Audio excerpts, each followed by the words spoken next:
Welcome, and thank you for joining me tonight for another restful story from a world just slightly out of reach. As the world outside grows still, I invite you to slow down, settle in, and drift with me into a softer space, an imagined history gently reshaped. If you'd like, tell me, where are you listening from? And what time is it for you right now? It's a calming thought, isn't it? All of us, scattered across different corners of the world, sharing this quiet moment together. If you enjoy falling asleep to stories like this, stories that wander through forgotten or reimagined paths of time, consider subscribing. There's so much more we'll explore together in the nights ahead. Now, close your eyes and picture this. Not a bustling city or the sound of morning traffic, but the deep, ancient rustle of leaves stirred by something enormous moving slowly through the forest. Tonight, we drift into a world where the dinosaurs never disappeared. A world unchanged. The story begins not with a bang, but with silence. No asteroid tearing through the sky, no inferno churning the oceans into steam, no sudden extinction. In this alternate timeline, the cataclysm that ended the reign of the dinosaurs simply never happened. 66 million years ago, in our known history, a massive asteroid struck the Yucatan Peninsula. It unleashed energy equivalent to billions of atomic bombs, set wildfires across continents, and shrouded the Earth in dust for years. This event led to the mass extinction of nearly 75% of all life on Earth, including the non-avian dinosaurs. But imagine if that never came to pass. Imagine the Earth spinning peacefully through space, the skies undisturbed, the forests still trembling under the slow and steady passage of creatures as old as time itself. In this world, dinosaurs did not disappear. They adapted. They evolved. And the great tree of life branched in ways we can only dream about. The continents are still drifting, tectonic plates inching forward in a slow geological ballet. But the surface of the Earth is wild, primal, teeming with creatures that dwarf even the imagination. Towering sauropods still graze across open plains. Tyrannosaurs stalk the shadows of dense, humid forests. And small, clever raptors flit through the underbrush, their feathers catching the morning sun like flickers of flame. There are birds, yes, but in this world, they are not the remnants of a fallen empire. They are just one thread in a living tapestry still ruled by giants. Now, let your mind drift there. The air is thick and warm, filled with the scent of fern and loam. The sun hangs low, casting long golden rays through ancient trees. Somewhere in the distance, a low, resonant call echoes through the canopy. A deep, mournful sound, like a cello played in slow motion. A brachiosaurus, perhaps, calling to its herd as it slowly makes its way through a grove of cycads. You are a visitor here, unseen and untouched. A quiet observer in a world that evolved along a different path. You walk softly along a path that cuts through the jungle, each step cushioned by layers of moss and fallen leaves. Above you, giant dragonflies buzz lazily through shafts of sunlight. A sudden movement to your left catches your eye. A small dinosaur, no larger than a turkey, darts into the shadows.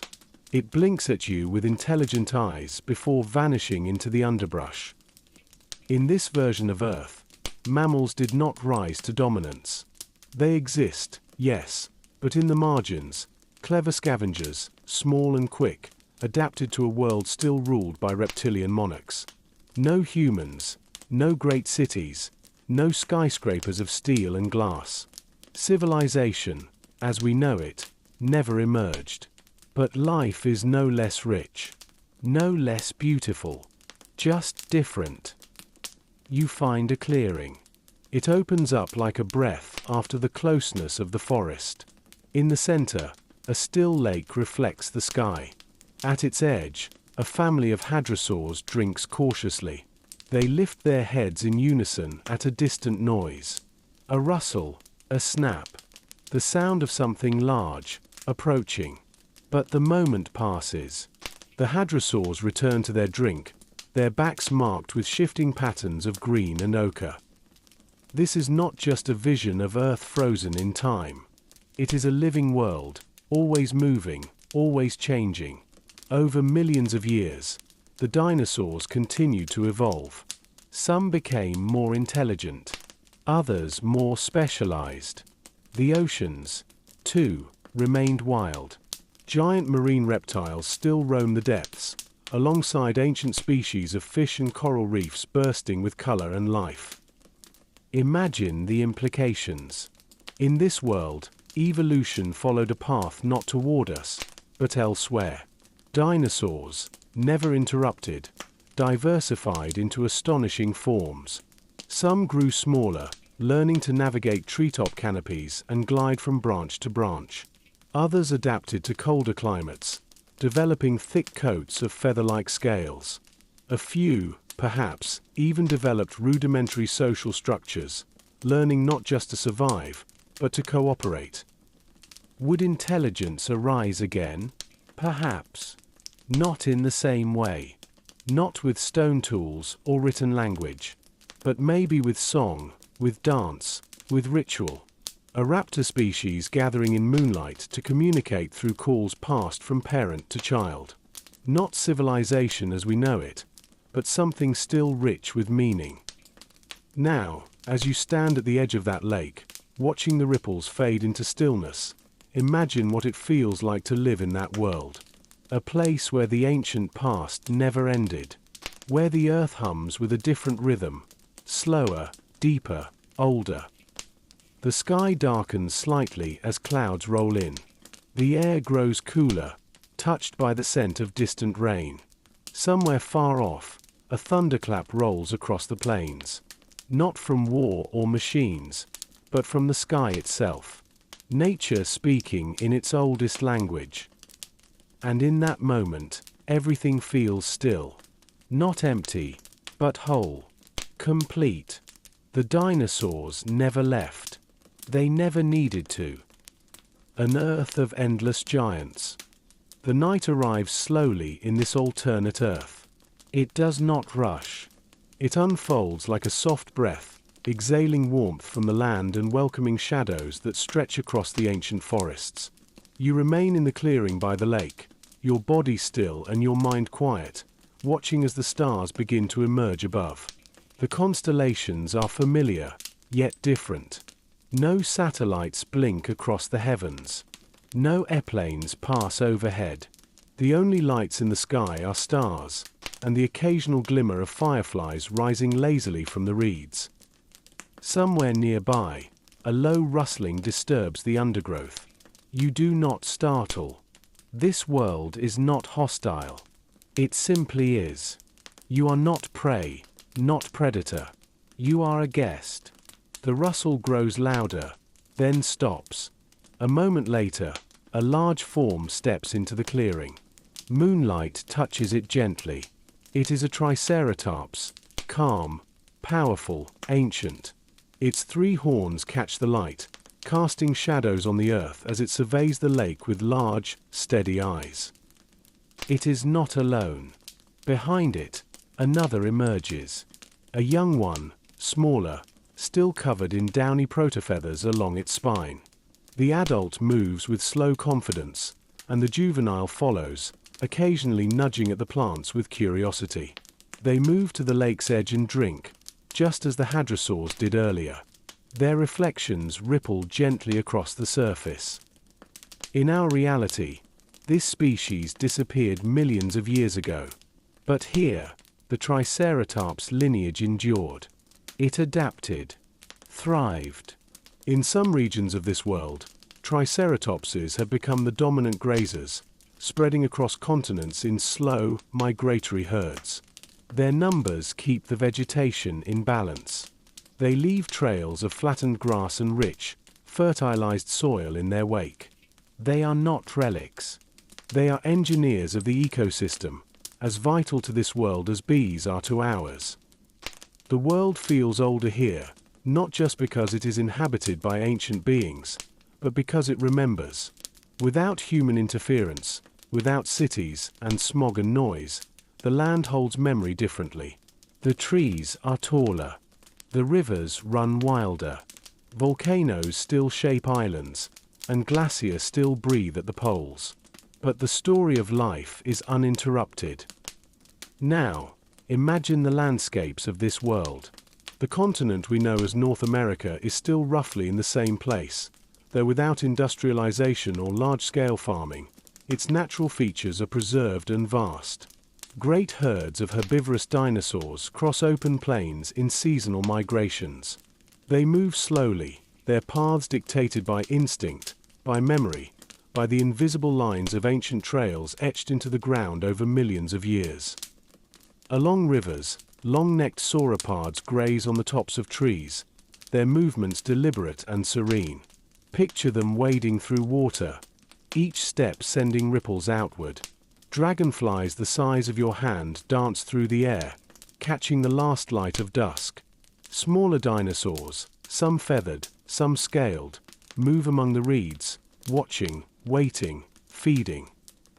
In the mountainous regions, sturdier, more compact species roam. Ankylosaurs with armored hides crunch through rocky terrain.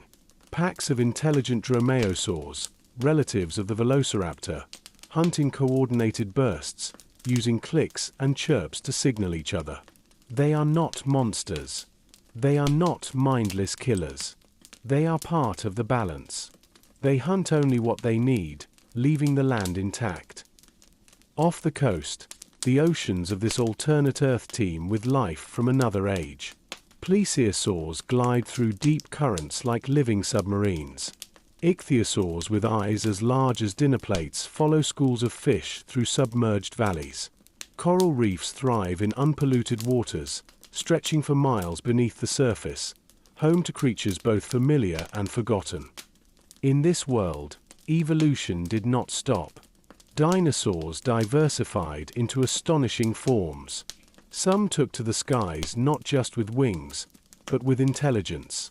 In this version of Earth, there are flying reptiles with elaborate mating displays, intelligent eyes, and the beginnings of complex vocalizations. Not speech, as we know it, but communication, nuanced and layered. These creatures perch in the canopies of trees, building nests not just from instinct, but from learned behaviors passed down through generations. They use specific materials. Some even decorate their nests with colorful feathers, shells, or berries, symbols, perhaps, of courtship or identity. It is not the language of humans, but it is language nonetheless. Back on land, certain dinosaur species have begun forming communities. Not just herds, but organized social structures. They raise young cooperatively. They have patterns of behavior that indicate roles: scouts, guards, leaders. There are even rudimentary forms of tool use. A small, clever species, perhaps a descendant of Trudon, long suspected to be among the most intelligent of the dinosaurs, uses sticks to probe for insects, to dislodge fruit, to scratch complex shapes into the earth. We cannot say they are sentient, but we cannot say they are not. Their minds work differently. Their intelligence is not measured by fire or writing or technology, but by memory, by communication, by connection. Night deepens. You are still in the clearing, though now you've moved closer to the trees. The Triceratops pair has moved on, and the lake is quiet again. Overhead, the stars shimmer through the leaves. You lie back, letting the earth support you, listening to the chorus of insects, the distant calls of creatures moving through the dark, the gentle hum of a world untouched by human hands. You think about time, about how different it all could have been. In our world, the extinction of the dinosaurs gave mammals their chance. We rose slowly, small rodents scurrying in shadows, until we became the dominant species. But here, in this alternate world, the mammals never got that chance. They remain small, nocturnal, efficient, but not dominant. There are no cities. No skyscrapers. No monuments of concrete and steel. The great wonders of this world are not built. They are born. The tallest structures are trees. The longest journeys are migrations. The stories are not written, they are lived, passed down not in words, but in behavior, in movement, in song. You imagine what a culture might look like here. Not human culture, but dinosaur culture. A society not based on industry, but on memory.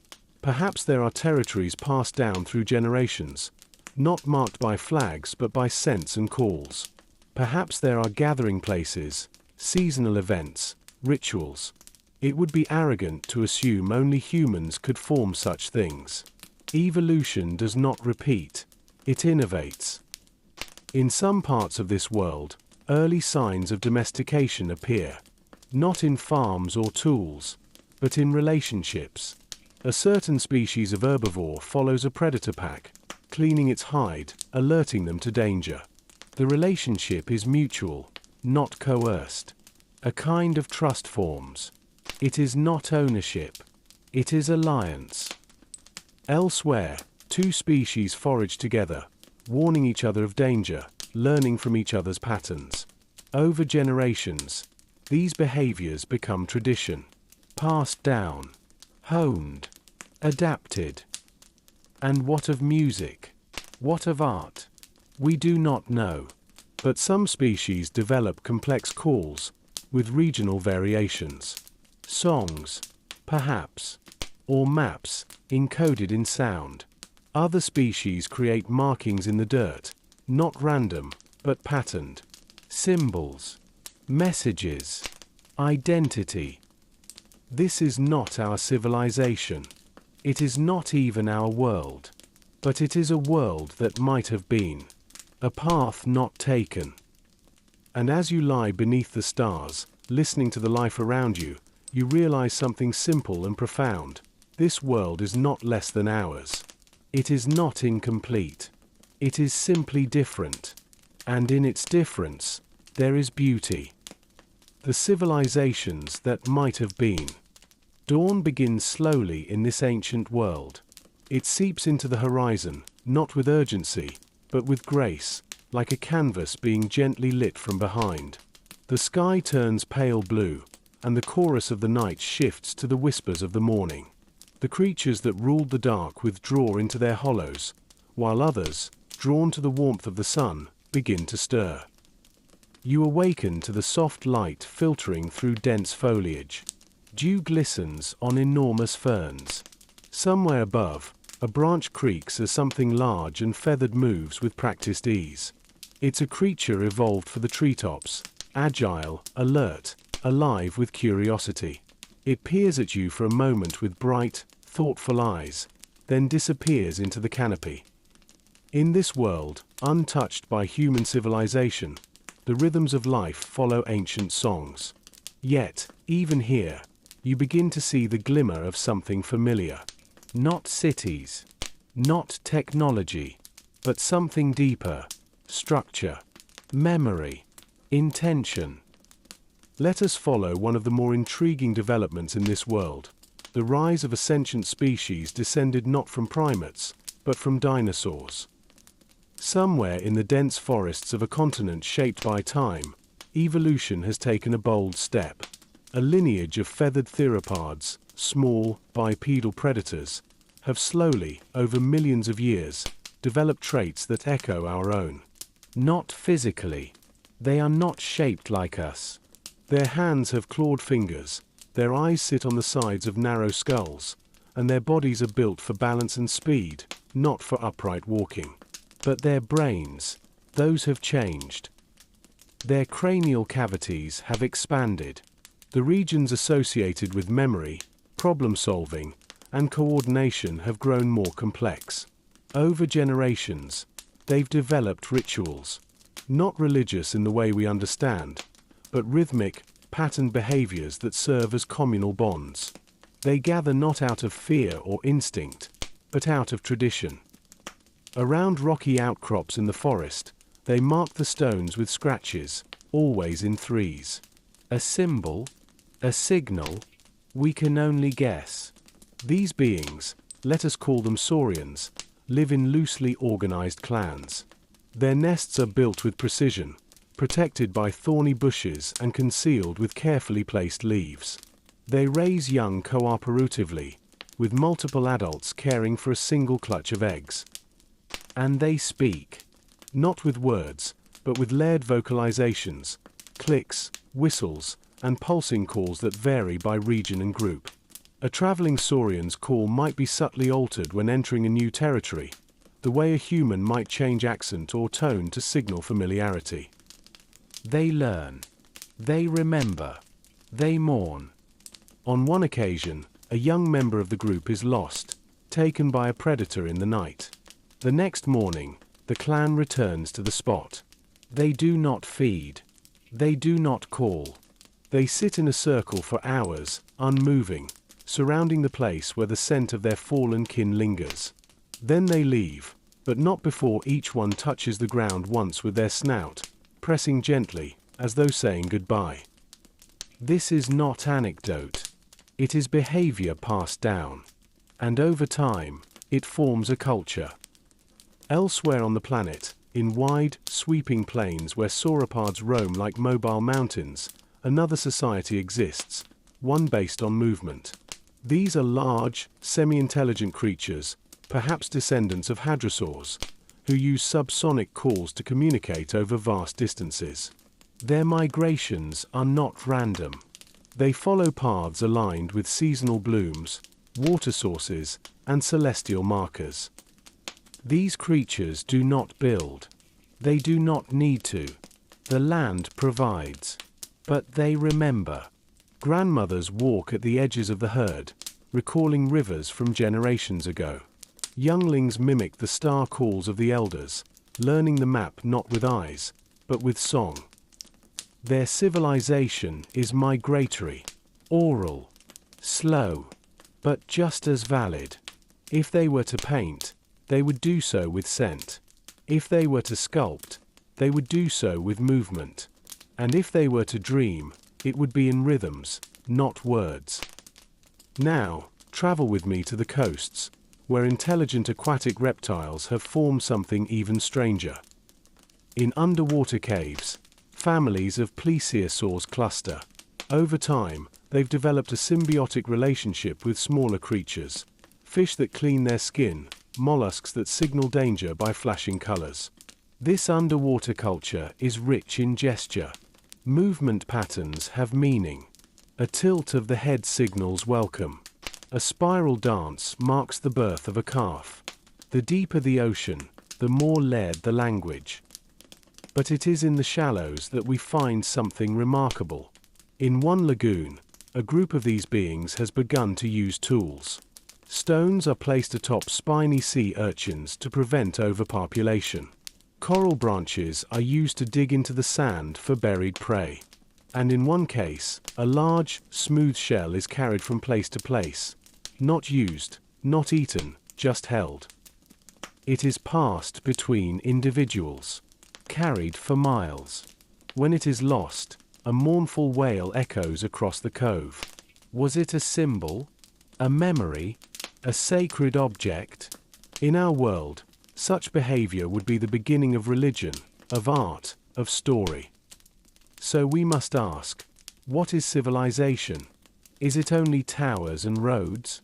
Or is it shared memory, passed between generations, inscribed not on paper but in behavior, in song, in movement?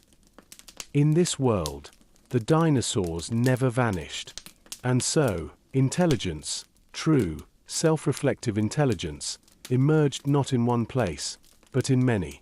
In the forests, the oceans, the plains, each one shaped not by fire or invention, but by adaptation, by continuity. There are no empires here. No wars. Conflict exists, but it is local, ritualized, quickly resolved. Without scarcity, there is no conquest. Without metallurgy, there are no weapons of mass destruction. And without humans, there is no industrial ambition. The climate is stable. The ozone intact. the forests ancient and full. Yet, from time to time, one species encounters another, and in rare moments, there is recognition. A Saurian's clan meets a migratory herd. The two groups pause. There is no communication in words. But they stop. They observe. They do not flee. They do not attack. And then they move on. And in those brief encounters, those exchanges of glances, of calls, of caution, something grows. Awareness. Not just of self, but of others. A shared space. A shared world. Now, return once more to the clearing by the lake. It is mid-morning now. The mist has lifted. The air is rich with the scent of wildflowers and moss. You hear the distant rumble of a herd moving through the forest, the calls of birds overhead, real birds, whose ancestors never needed to be survivors, because their world never ended. You sit on a rock warmed by the sun. All around you, life moves slowly, calmly, rhythmically. Nothing here is in a hurry. Everything is part of something older than memory. You think of your world, the one you left behind, the one filled with clocks and noise and endless striving. And you wonder, what might we have learned from this one? From a world where intelligence didn't race, but wandered. Where growth wasn't vertical, but deep. Where memory wasn't written, but felt. You breathe in. The forest answers. Not with words, but with presence. You are here. And that is enough. A planet in balance. Time in this world does not move in hours or days. It moves in seasons, migrations, life cycles. Every corner of this planet pulses with ancient rhythm. And as we drift deeper into this alternate reality, we begin to see the full complexity of what might have been. Let us now travel far from the forests and plains. Follow the winds that sweep across deserts and over jagged mountain ranges, where the air thins and the ground turns cold. Even here, especially here, life thrives. High in the craggy peaks of what we might call the equivalent of the Andes, a different kind of dinosaur has taken hold. These are smaller, feathered, light-boned creatures that resemble what we would call avialans. Not quite birds, not quite raptors. They have adapted to the cold, grown dense layers of plumage, and developed a communal way of life structured around thermal caves. These mountain dwellers are not solitary. They build communal nests, woven not from sticks, but from dried moss, feathers, and mineral-rich muds that harden over time. They live in colonies that resemble cliffside cities, with ledges used for gathering and lookout posts, nests stacked in spirals like natural amphitheaters. And here is where it becomes strange. These creatures, whom we might call the cryoavians, have developed a means of preserving information. Not writing, but memory. Generational storytelling passed through posture, through synchronized movement, through complex displays that happen only during the full moon. Entire histories of storms, migrations, lineage are told through carefully timed dances. These are not performances. They are records. When a colony finds a new cave, one elder performs a slow, deliberate movement across a ring of stones. Others follow, mirroring the pace, adding detail. These rituals take hours, sometimes days, and in them is encoded the entire story of the flock, where they came from, which passes to avoid in the spring, which winds bring danger. In our world, we have books and data and digital clouds. Here, the memory of an entire people lives in breath and feather and step. It is vulnerable, yes, but it is also beautiful. And it changes, evolves, just like the creatures that carry it. Elsewhere, in the equatorial jungles, another drama unfolds. These regions are lush, thick with vines and towering trees whose canopies block out the sun. Here, creatures grow larger again. The humidity allows for massive lungs. And the predators return, not with savagery, but with precision. Among them is a species we might call Aleoraptors. Mid-sized, semi-bipedal, they are neither hunters nor scavengers. They are foragers and tacticians. Their most striking feature is their use of sunlight. Their scales have evolved reflective patches, like natural mirrors, that catch and redirect beams of light to signal one another. Entire conversations happen in flashes of color and reflection, bouncing through the underbrush. One flash means danger. 2 flashes indicate a ripe fruit tree. 3 means a nesting ground has been discovered. These Aleoraptors are not aggressive. They are curious. Observers. Their eyes are unusually large, capable of seeing in a spectrum beyond ours, into the ultraviolet. They maintain hidden paths throughout the jungle, using them for generations. And occasionally, they gather. Not for mating, not for hunting, but for reasons unknown.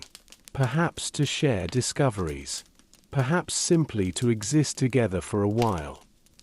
Their presence shifts the ecology of the jungle. The plants have adapted to them.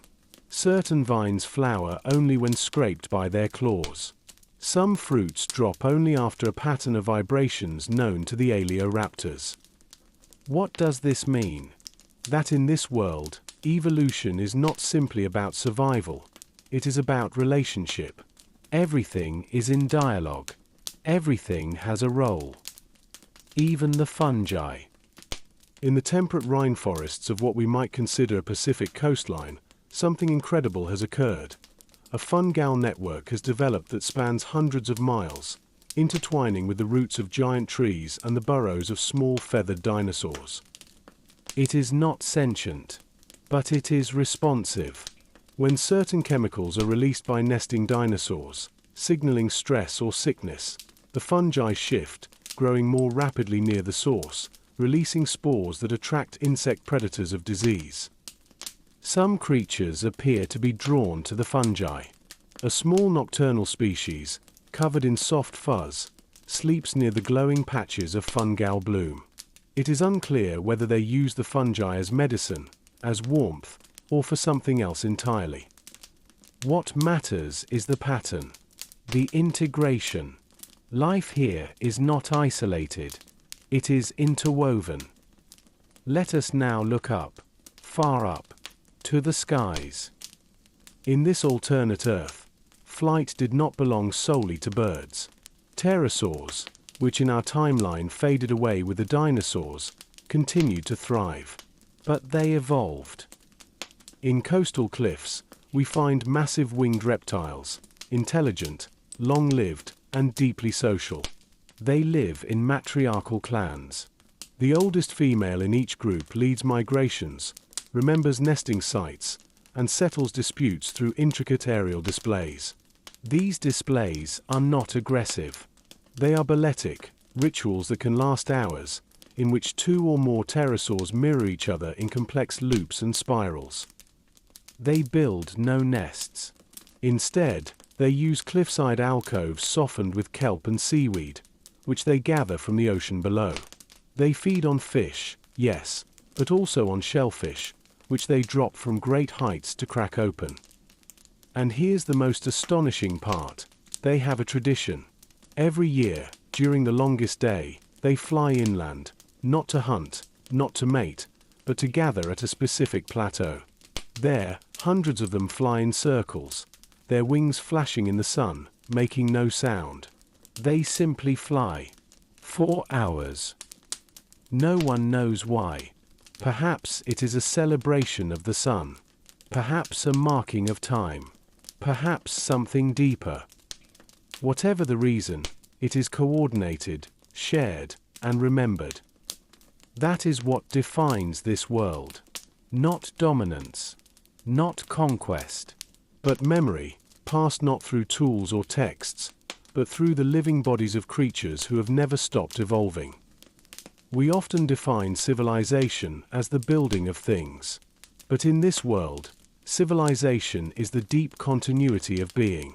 A culture etched into movement, into migration, into echo and ritual. There are no zoos here. No fossil records. No need to resurrect the past. Because the past never ended. It simply kept going, branching into a million possibilities. And now, as we rest once more beneath ancient trees, listening to the wind shift through towering ferns, we begin to understand something profound. This is not a fantasy. It is a mirror. It shows us what life can become when it is not interrupted, when it is allowed to stretch across millennia. Not better, not worse, just different. And in that difference, something is revealed, that time is not linear, and intelligence is not ours alone. The world that doesn't miss us. The days here pass without measurement. There are no calendars, no hours, no appointments or alerts. The concept of time in this alternate Earth is not bound by devices. It is written in the shadows of trees, in the migrations of animals, in the rhythms of wind and water. You are lying in a wide meadow, a place where the grasses grow tall and golden. Overhead, the sky is enormous, an endless dome of blue interrupted only by the occasional passing shape of something alive, a shadow cast by wings that stretch wider than any bird you've ever known. And the thought arises, this world is complete. Not because it's perfect, not because it's peaceful, but because it is whole. Here, the planet did not have to endure the noise of factories, the scars of war, the rising tides of cities that touch the clouds. There are no monuments made of stone, no history written in books, but there is memory, deep and enduring. This world remembers in other ways. Each river carves its path slowly, singing the same song it has for millions of years. Each forest grows not by accident, but by echo, trees sprouting where others have fallen, fungi growing where death has given way to life. Life, here, is a continuity, not a conquest. There are no humans. There never were. And yet, you are here. You walk softly across the earth.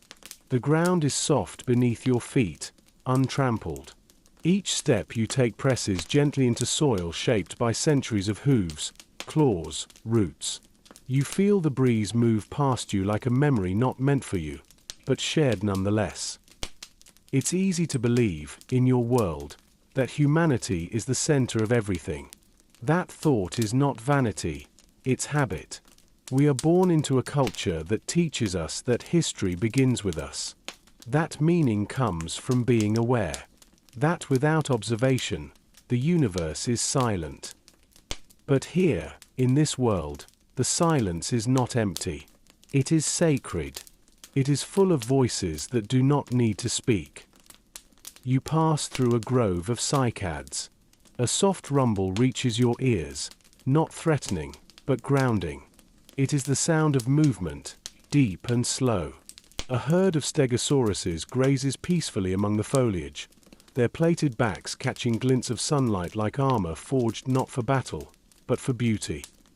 One turns its head, looking toward the sky. Then slowly, the others do too. A sound has traveled, something far off. Perhaps a signal from another herd. A weather pattern shifting. A warning shared not in panic, but in presence.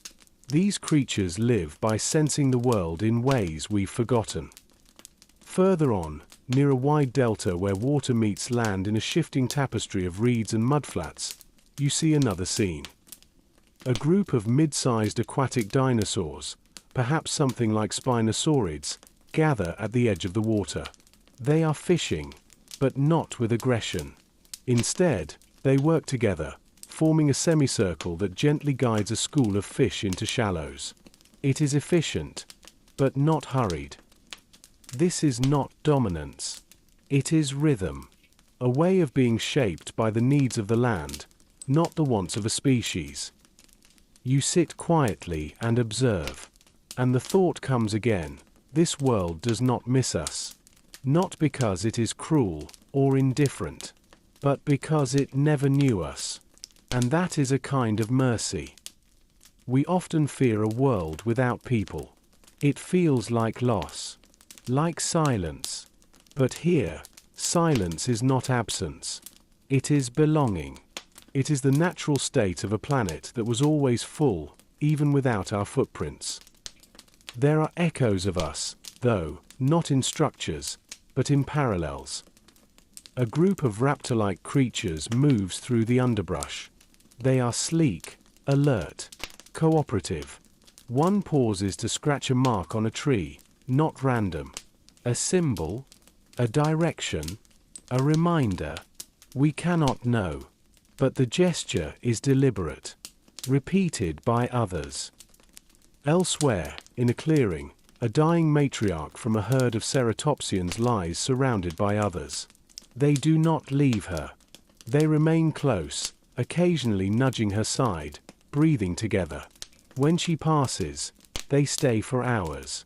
Then, slowly, they move on, but not before brushing the earth with their snouts.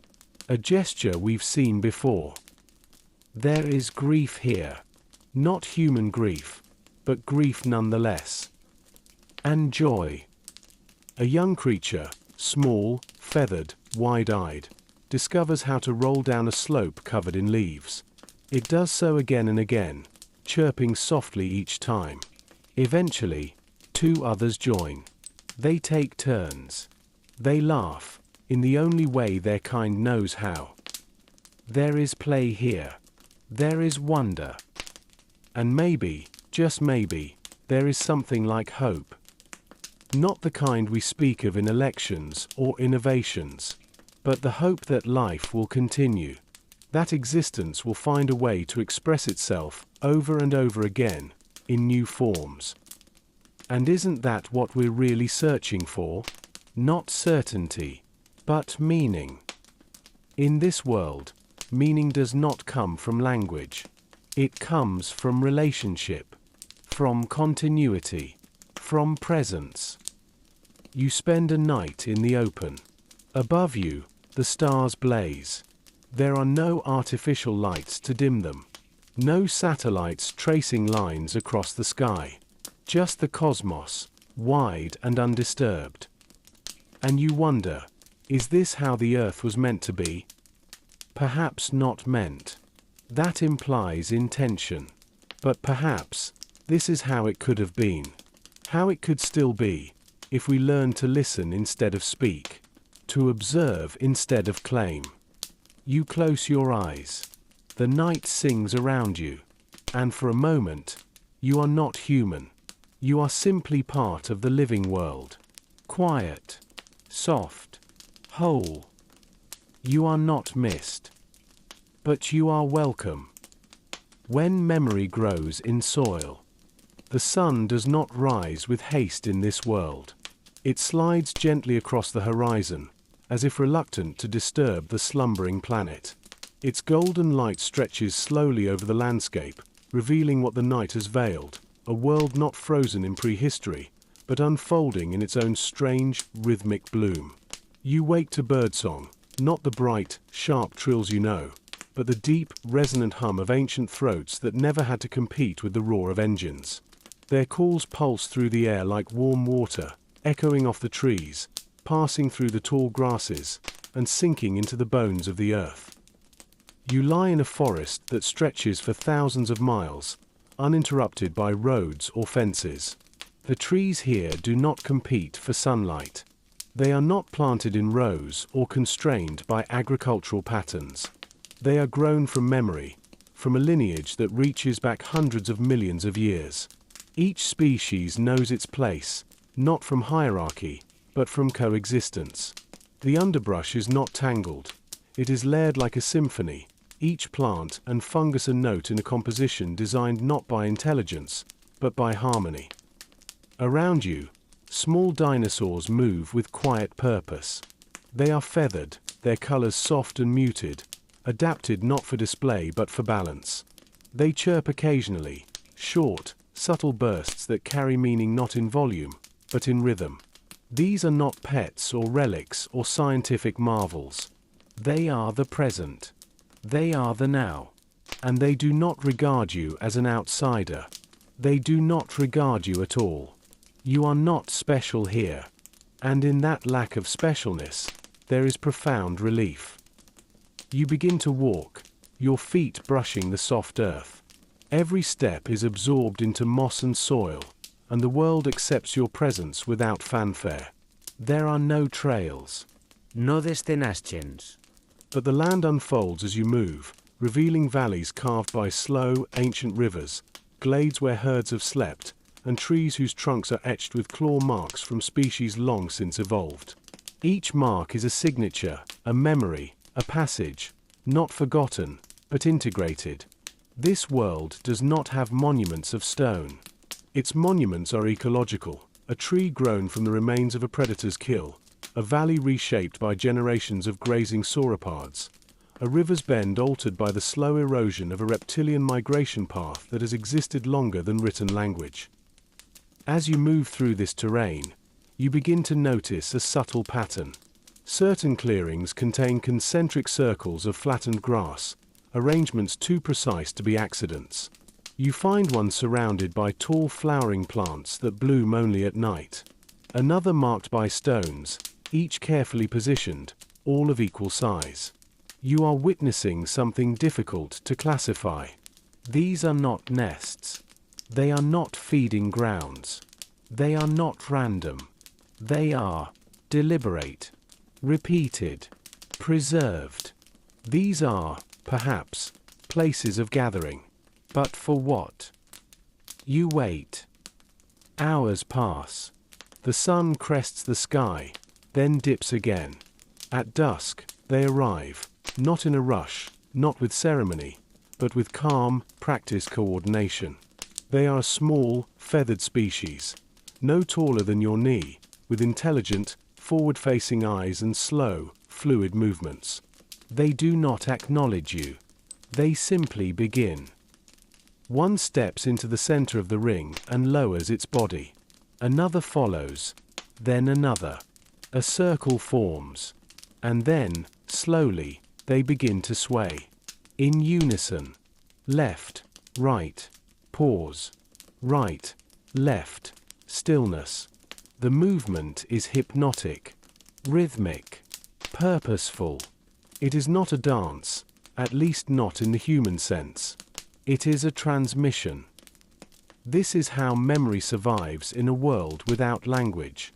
This is how time is recorded without clocks. These movements are not symbols. They are enactments. This is the story of migration, of loss, of discovery. You watch, not as an anthropologist, not as a superior observer, but as a child in awe. You understand nothing, and yet, you feel everything. They continue for nearly an hour. Then, as silently as they came, they disperse. The clearing is empty again. But it is not silent. It echoes, not with sound, but with something else. Something you cannot name. You walk again, deeper into the forest, guided now not by curiosity, but by humility. You begin to understand that this world does not lack civilization. It simply does not need it in the way we define it. Civilization here is not skyscrapers or currency or conquest. It is awareness. It is the ability to remember without writing, to coordinate without hierarchy, to communicate without domination. And yet, there is danger. There is hunger. There is death. You witness a scene both brutal and strangely sacred. A predator, a sleek, silent raptor with black eyes and feathered limbs, stalks a herd of grazing herbivores. The hunt is swift, precise. One of the herd falls. The others scatter. And then, the predator waits. It does not eat immediately. It circles the body, slowly. It touches the neck with its snout. Not to claim. To acknowledge. This is not cruelty. This is ritual. This is gratitude. Then it feeds, not alone, but in turns. Others arrive. Not pack members. Different species. Smaller. Slower. Each is allowed its share. The predator does not hoard. It does not defend. It consumes what it needs, then departs. This is not myth. This is not fantasy. This is what balance looks like when survival is not distorted by fear. And as night falls once more, you find yourself beside a massive tree whose roots arch like the ribs of a whale. Beneath its canopy, fireflies blink in sequences, patterns that match the calls of birds you heard at dawn. Is this coincidence? Is this mimicry? Or is it a message, repeated in different forms? You sit. You listen. You breathe. And slowly, you begin to understand, this world is not without consciousness. It is steeped in it. It breathes with it. Every organism here is tuned not to dominance, but to integration. Intelligence is not an anomaly. It is ambient, woven into the structure of ecosystems, shared like wind, passed like water. You are not needed here. And yet, you are not unwelcome. The thinking earth. You wake in the shadow of a living cathedral. The tree above you, if one can still call it a tree, is so large that its lowest branches are distant as clouds.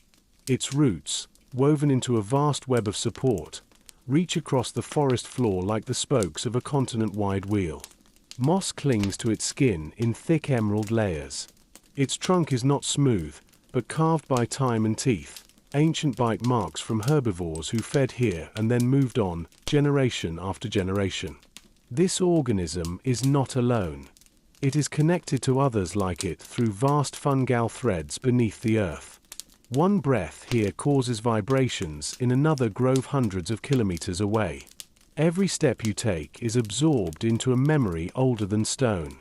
You sit with your back against this pillar of life, and you listen. There is no noise. And yet, there is no silence.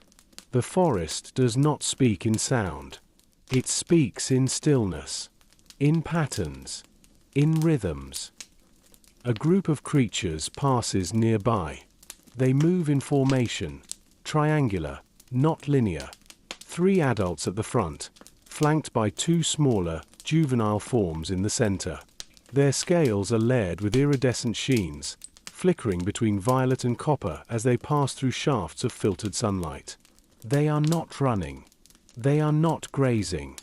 They are simply moving with purpose. One pauses, lowers its head, touches its snout to the ground, waits, then continues. This pause, this single motion, will be repeated hundreds of times, by others, in other places. Because it means something. Not a word. A memory. You begin to realize, this is a world not of events, but of echoes. Not of moments, but of patterns. The creatures here do not write history. They become it. Further on, as the terrain shifts from forest to steppe, you come across a clearing. It appears empty at first, just flattened grass, scattered feathers, and the remains of fruit husks. But then you notice the arrangement. Circular, precise. Certain feathers, long, banded, jet black, are laid out in arcs. Others are interwoven with vines into loose, almost symbolic shapes. You do not understand the language, but you know it is a language. This is not instinct. This is design. And then you see them. A group of small, bipedal dinosaurs perched on a nearby rise. They are watching you. Not afraid. Not curious. Just present. One steps forward and emits a low, humming call. Another answers, not with sound, but with movement, a tilt of the head, a flick of the tail. More communication follows. Not rapid. Not agitated. Just deliberate. You realize they are discussing you. Not in the way humans might. Not judging, not labeling. Simply incorporating. You are now part of their awareness.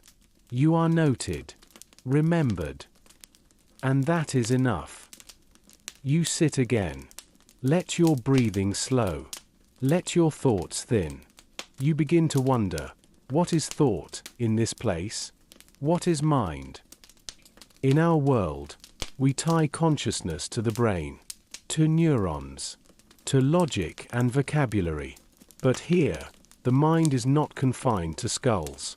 It is not even confined to individuals. It is networked, distributed. Each creature carries a piece of something larger, a cognitive ecology, not a hierarchy.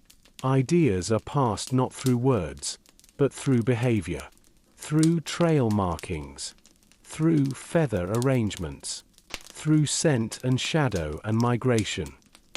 This is not less complex than our way of thinking. It is more complex. It requires patience, memory, collective awareness. Here, to think is to participate in a system that remembers without needing to explain. Now you walk again. Days pass. There is no schedule, no pressure. You move as the herds move, drink when you are thirsty, rest when the heat grows. You see different regions, high plateaus where great, thick-furred dinosaurs endure freezing winds, their bodies covered in shaggy protofeathers. Inland deltas where amphibious creatures build mounds from stone and reed, forming islands that drift slightly each season and are adjusted as needed. Forested hills where gliders, a new form of dinosaur that evolved not only feathers but flexible cartilage, leap from branch to branch, leaving behind resin sculptures that gleam golden in the sun. Each biome tells its own story. In the grasslands, speed is memory. The faster species carry messages between herds. They travel for days, not to find food, but to deliver patterns, information transferred not through voice, but through presence. In the caves, touch is legacy. A species of clawed lizards etch winding spirals into rock, paths that mirror the rivers above. These are not maps. They are histories. The spirals are layered, deeper each generation. They are not meant to be understood at once. They are meant to be walked, slowly, over time, until they are felt. On the cliffs, air itself is language. The wind is funneled through rock structures that resonate at different tones. Certain species nest near these places and mimic the tones in their calls, harmonizing with the environment. Over centuries, the frequency changes. The music evolves. Each generation adds a note. And beneath it all, the earth listens. The fungal networks beneath your feet are not passive. They respond. They transmit. If a certain species nests in a certain place, the soil will shift its nutrient balance. If a predator dies nearby, certain plants grow more bitter. The land itself adapts. And now, a question enters your mind. It is not shouted. It arrives gently, like mist. What is legacy in a world without writing? You sit with that question for many days.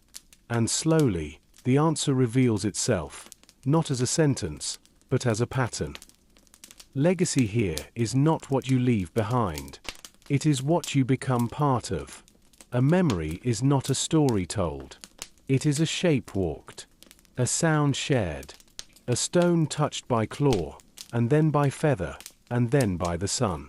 Here, to be remembered is not to be named. It is to be continued. You are walking beside a stream now. Its water is cold and clear, filled with glittering particles of silt that reflect the sky. A small creature drinks nearby. It looks up at you, blinks, then returns to its task. You are not significant, but you are not ignored. You are one pattern among many, and that, at last, is peace. The echoes of thought. Night falls, and with it, a great hush covers the land, not an absence of sound, but the arrival of something older than noise. The creatures of this world do not fear the dark. They belong to it. The deep time of dusk brings not silence but reverence, and in that reverence, you begin to feel the presence of something vast, a living awareness, not contained within any one being, but distributed across claw, feather, fungus, and stone. This is not a world without thought. It is a world where thought is place. You lie beneath an overhang of layered rock, carved by ancient winds. Overhead, the stars glimmer without interpretation. No constellations named for myths, no telescopes tracking their dance. And yet, their patterns are known. Certain species migrate by them. Certain plants bloom only when a specific star rises at dusk. One creature, an insect no larger than your thumb, vibrates its wings in rhythm with star positions, creating a low-frequency hum that guides the burrowing behavior of a mammal-like dinosaur it coexists with. This is not astrology. It is resonance. The heavens are not worshipped. They are followed. Here, religion never formed because separation never occurred. The sacred and the real were never divided. In this world, the divine is not above. It is not hidden. It is not even named. It is simply what is, interconnected, seen, felt. The idea of a god watching from above would seem strange here. The gods are the rivers, the fungal nets, the sun-warmed feathers of a parent sheltering its young. The gods are the patterns themselves. The creatures of this planet are not worshippers. They are participants. In one region, large land reptiles gather once per year at the site of an ancient salt basin. The journey is long, and few survive the entire path. But those who do, upon arrival, begin to dig, not to feed, not to nest, but to expose layers of soil rich with fossilized bones. They unearth their ancestors, not in mourning, but in remembrance. They do not linger. They brush the bones with their snouts, roll in the dust, and leave. Later, another species arrives, small, bird-like scavengers. They collect the remaining fragments, not to eat, but to scatter. They carry them to different hills, where they leave the bones under the roots of young trees. No one teaches them this. It is remembered behavior, ritual passed not in language, but in rhythm. These bones do not mark graves. They are seeds of continuity. The past is not buried. It is dispersed. You rise early one morning to find a group of creatures moving in concentric circles around a cluster of flowering vines. Their movements are slow, almost meditative. Each steps forward, pauses, lowers its head, and emits a tone, deep and steady. They do not approach the flowers. They do not touch. They simply surround. The tone echoes outward, caught by the vines, by the stones, by the insects in the air. It is not music in the human sense. It is calibration. When the ritual ends, the creatures leave. The flowers open. Their scent changes. A particular bird, hearing the tone from miles away, arrives the next day and feeds on the nectar, spreading pollen across the valley. Nothing here is wasted. Nothing is meaningless. Even ceremony is ecological. Death is not mourned here the way we know it. It is recognized, certainly, marked, but not resisted. A large aquatic creature washes ashore, its body bloated, its skin torn by storm-tossed coral. Within hours, small animals gather, not to scavenge, but to witness. They sit at a distance. They do not feed. They do not flee. Some emit low pulses, clicking calls. Others simply breathe in rhythm with the tide. As the body decays, its presence changes the currents. Algae blooms around it. Fish feed on the bloom. Larger predators feed on the fish. And so, the death is not a stop. It is an expansion. Everything here is braided. Nothing stands alone. The trees are not independent. They are linked to the fungi, which are linked to the beetles, which are linked to the birds, which are linked to the stars. In this world, even the soil remembers. You walk into a highland plain where red grasses shift like flame. There, embedded in the earth, is a great stone, a monolith so large it can only be natural. Yet around its base are dozens of objects, smoothed feathers, precisely cracked eggshells, bones arranged in parallel lines.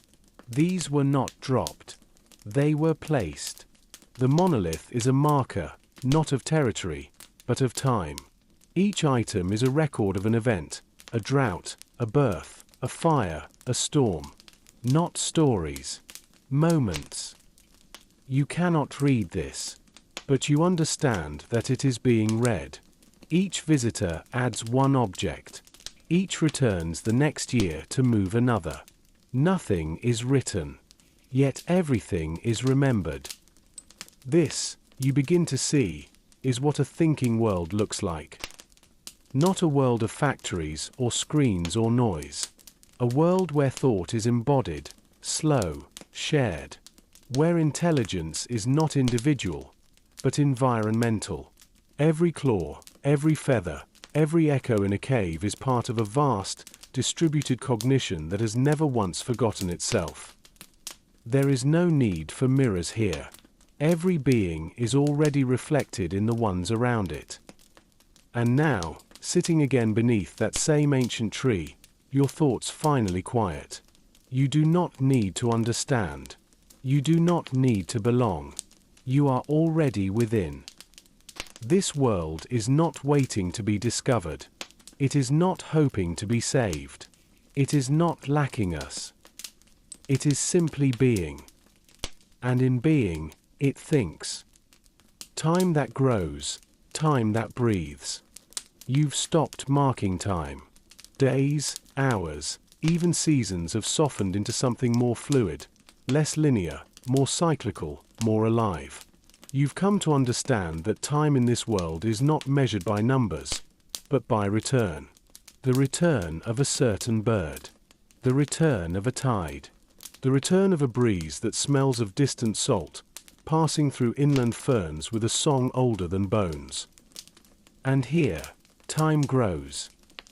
There is a place, half jungle, half wetland, where time is kept not by stars or sun, but by the flowering of a single species of tree. Once every few decades, an entire forest blooms in perfect synchronization. For weeks, nothing feeds. The creatures watch. Entire migrations pause. Predators rest beside prey. The blooms open at night and release a scent that alters behavior, mellows aggression, heightens memory, deepens stillness. The scent itself becomes a signal. Remember. This is not biology alone. It is a kind of planetary clock. A mnemonic bloom. And within it, the memories of droughts, floods, and ancient fires are relived, not through stories, but through reenactment. Creatures perform patterns handed down through generations. Not because they must, because they remember. Time, here, is not passage. It is return. Every event loops back, refracted, transformed, but echoed nonetheless. No death is final. No bloom is wasted. And every moment folds into the next like layers of soil. Even the climate participates in the memory. Wind patterns across the western ridges of this world's continents shift with millennial cycles. When they change, certain plants, dormant for centuries, awaken. Their roots carry stored memories in the form of chemical markers. When they bloom, the creatures who eat them alter their behavior in predictable, ancient ways. The entire food web shifts. This is not chaos. This is planned imbalance. A seasonal wisdom at geological scale. In this world, the planet is the library. You pass through a desert, one not lifeless, but humming with a deep language of heat. The stones speak in cracks. The sand whispers in patterns. Small reptiles trace runes in the dust, not to communicate with others, but to feel something ancestral. The act itself connects them. The symbol is the memory. The memory is the root. And still, you encounter no hierarchy. No species here has risen to dominate. Intelligence is distributed horizontally. Everywhere you go, minds adapt to their environments in unique ways. Thermal logic in the north, magnetic resonance in the migratory flyers, scent-based narrative in the foragers of the east. There is no singular evolution of thought. There are many, and they coexist. You reach a coastline where the water glows, not from pollution, but from the bioluminescent traces of organisms that swim just beneath the surface. These creatures, over time, have developed pulsing rhythms of light that form complex loops, too regular to be chance. They respond to the phases of the moon, to the movement of tides, and to each other. Their signals travel across entire ocean currents, carrying information about temperature shifts, storm patterns, and breeding grounds. And it's not just communication, it's prediction.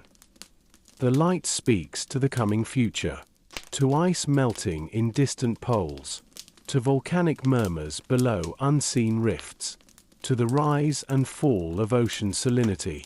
It is a system of signs so subtle, so intricate, that only a planet without noise could have developed it. This is the Earth thinking, not in language, not in code, but in pulse, in pattern, in presence. You rest again, this time in a high-altitude basin where thin air sharpens your senses. Here, the wind carries distant calls that rise and fall with mathematical precision. A species of gliding reptile nests in cliffside chambers that face into the wind. Each chamber is carved to resonate at a slightly different pitch. As the wind blows through them, the cliffs hum like a living instrument. Entire generations grow up attuned to this symphony, able to identify year, season, and even distant births by the texture of the sound. What is this, if not music? What is this, if not time encoded in stone?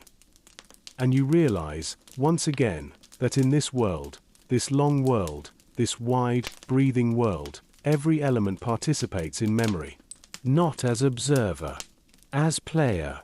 Every drop of rain that falls has already been transformed by the memory of dust.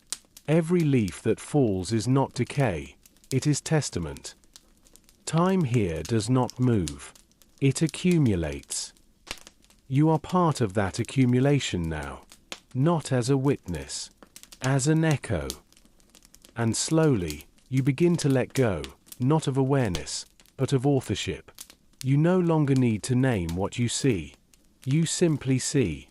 You no longer need to interpret what you feel. You simply feel. And that, perhaps, is the final lesson of this place. The Earth does not need to be understood to be complete. It does not need to be written to be wise. It only needs to be allowed to remember. The soul of the unnamed. There is a point, somewhere between fatigue and calm, where the world begins to blur, not into confusion, but into coherence. That is where you now find yourself. The air is soft against your skin. The ground is warm beneath your palms. The birdsong around you no longer sounds foreign or familiar. It simply is. And your thoughts, once quick and angular, have slowed into curves, like rivers that no longer care where they end. You no longer walk through this world. You move with it. In the beginning, your arrival here felt like exploration, an intrusion softened by curiosity. But that impulse has melted. What remains now is not the drive to discover, but the willingness to dissolve. You have ceased asking what things are for, and begun to ask, what do they feel like? Not as metaphor, not as study, as sensation, as presence. You lie beside a river whose course changes slightly every year, not because of flood or force, but by mutual agreement with the land. The river is not cutting through the earth. It is negotiating. At certain bends, roots lean inward, guiding the current. At others, stone ridges give way in precisely layered sequences, allowing water to shape them in return. Here, The act of erosion is not damage. It is relationship. A large reptilian creature stands in the shallows nearby. Its skin is lined with algae and small barnacle-like organisms that do not harm it. They live on its body like moss on bark. When it submerges, fish dart between the folds of its limbs, cleaning, feeding, whispering. This creature is not a host. It is a home. As you observe, you feel something shift within your chest. Not quite emotion, not quite understanding. It is something older. A memory, perhaps. Not your own, but one inherited. This world does not mourn what it loses. It remembers. And it does so in ways deeper than thought. In the high canopies of the Southlands, a species of arboreal glider nests in spiraling structures that mirror the whorls of the plants they feed on. The young are not taught to build. They dream of the structure before they ever touch it. It is not instinct. It is embodied remembrance, passed not in DNA alone, but in posture, vibration, the resonance of sleep shared across bloodlines. They do not think of architecture. They become it. Elsewhere, among crystalline salt flats, a family of spined creatures arranges pebbles in circular patterns. They do not return to the circles. They do not guard them. They make them, and they leave. Decades later, another will find the circle and expand it. No message. No direction. Just continuity. You begin to realize, every species here carries the soul of its world in a different form. The forest holds it in gesture. The ocean in frequency. The desert in duration. The sky, perhaps, in silence. And you begin to wonder, not fearfully, but curiously, what part of this world you have become. Are you the walker, the witness, the echo? Or are you, like all the others, simply a shape in a larger thought? There is no word for this sensation, but it is as close to peace as any you have known. You dream that night beneath a field of bioluminescent stalks, each one pulsing softly in response to your breath. The stars above flicker. The earth below hums. And for a moment, only a moment, you forget your name. And in that forgetting, something opens. It is not enlightenment. It is not conclusion. It is acceptance. This world has no need for ending. Only continuing. When you are no longer you. You no longer know how long you've been here, and you find you no longer care. The passing of time has unspooled into something gentler, slower, rounder. It does not press forward anymore. It folds back on itself, like waves that reach the shore not to break, but to greet. You walk through this world not with direction, but with rhythm. And each step you take is answered, not by response, but by permission. In your world, the one you left behind, identity was a boundary. It was a shape defined by difference. I am this, not that. I am here, not there. I am me, not you. But in this world, identity is something else. It is integration. You are not who you are because you are separate. You are who you are because you are woven. You drink from a pool lined with stones placed in spirals by clawed hands long forgotten. As you cup the water to your lips, a small, soft-bodied creature surfaces beside you. Its eyes are deep and unblinking. It does not flee. It does not judge. It breathes beside you. You both drink. You are not kin. You are not prey. You are alongside.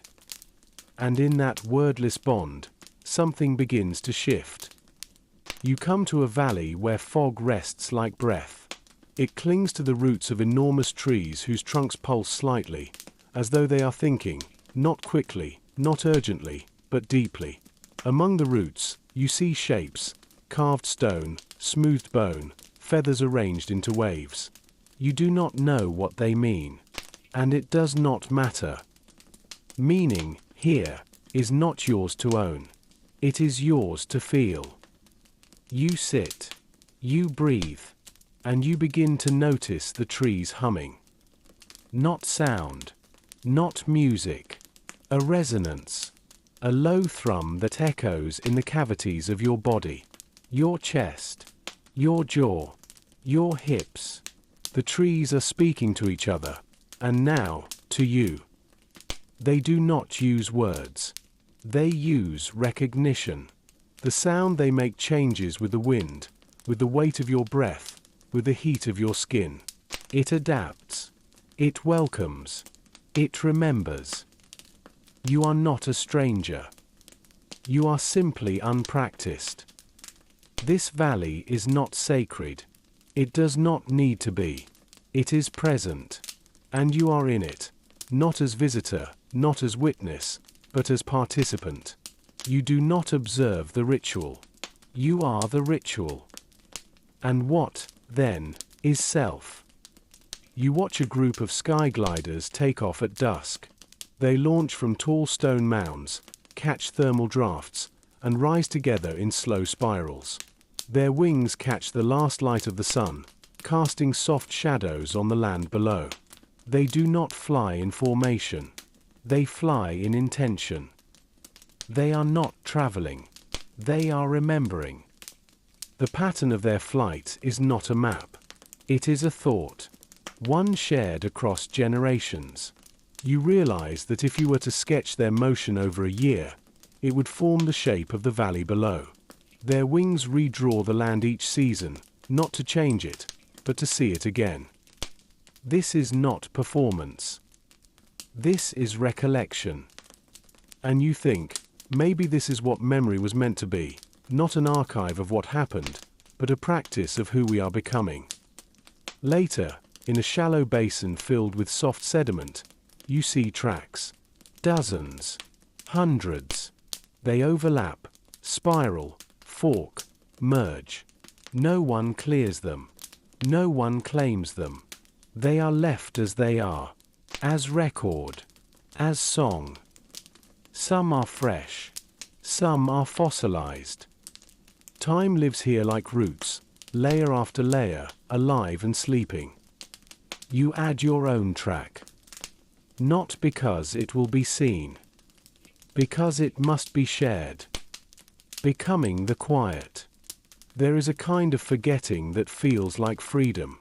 Not the forgetting of loss, or of names, or of the face of someone you once loved, but a forgetting of outlines, of edges, of the idea that you were ever something singular.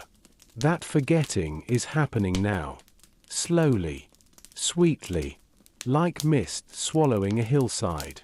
You are not vanishing. You are softening into everything. You move through a low, golden valley carpeted in tall grass that whispers as it bends. The wind here does not gust. It passes. And every blade of grass seems to bend with it at just the right moment, as though rehearsed. You listen, not for meaning, but for rhythm. There is a message in this choreography. Not for you, but you are allowed to hear it. Bird-like dinosaurs, small, striped, with long hind limbs and fans of feathers on their tails, dash from place to place, stirring dust that swirls up and lingers, suspended in the warmth. Their movements trace invisible diagrams. You do not need to interpret them. They are not meant to be read. They are meant to be felt. For some time, you sit by a river that runs underground for part of its length, only to emerge again in a shallow basin lined with stones arranged by time, not by hand. The water here carries a peculiar scent, mineral-rich, almost metallic. And as it flows, it sings, not loudly, not lyrically, but tonally. The pitch changes with the temperature of the sun, with the pollen in the air, with the presence of certain creatures upstream. This is how the earth speaks here. Through frequency. Through modulation. Not to warn. Not to instruct. Just to affirm, I am here. I have always been. You place your hand into the water and feel it thrum, not a physical vibration, but something deeper, a pulse in the bones of your fingers. You know, suddenly, what passed through this water before you, not specifics, but sensations. The weight of a herd, the soft tread of something stalking, the slide of a plant's root expanding its reach. These impressions live in the current. They are not memories. They are echoes. And they do not fade. They merge. This is not a world of sharp distinctions. It is a world of layered presence. Further on, a hillside is covered with tall, spindle-shaped plants that bloom only once every century. Their petals, when open, reveal inner patterns too symmetrical to be random. Spirals within spirals, golden lines that reflect sunlight into the air like signals. And for a brief time, the creatures of the nearby forest gather. Not to feed, not to pollinate, but to witness. They stand still. Hours pass. And the petals close. They leave. There is no fanfare, no mating display, no religious fervor, just a shared moment of aligned attention. That, here, is sacredness. And still, you dissolve. You stop thinking in words. Your thoughts drift toward movement, toward scent, toward temperature. You start to expect things without needing to know why. A change in the air that means a migration will arrive. The rhythm of an animal's call that means a storm is turning inland. A slight tension in the soil that means something large is nearby, thinking. You are becoming not like them. You are becoming like here. You sleep beneath the open sky and wake to the sound of insects ticking like clocks made of resin. Their bodies are translucent, and through them, you can see the tiny systems that drive them. Hearts pulsing, organs shifting, nerves flickering in arcs that look like lightning frozen in glass. One lands on your hand. It does not sting. It rests. And then, with no sound, it leaps away. What does it know? Not facts, not categories, but balance, pattern. Its presence here is not arbitrary. It is woven. Everything here is woven. A canyon opens ahead of you, carved by wind but shaped by claws. Deep etchings left by generations of creatures who used its walls as canvas, not to depict, but to map their lives. Not with images, but with pressure. Press here and feel coolness. Press there and feel a hum. Each mark stores heat differently. Each curve refracts wind uniquely. To walk the canyon is to read a symphony of presence in temperature and texture. You realize you could live here, not as a settler, as a cell. The idea of returning to your world becomes abstract. What would you say? What could you explain? You have no proof. You have no names. You only have this feeling that you were once outside something, and now, at last, you are within. This world will not remember you, but it does not forget you either. You have joined it, not as legend, as frequency. You will pass. But your shape, your breath, your heat, your stillness, has entered the pattern. That is enough. That is everything. The organ of the world. You no longer think about where you are. You no longer ask what comes next. The path beneath your feet is not a trail.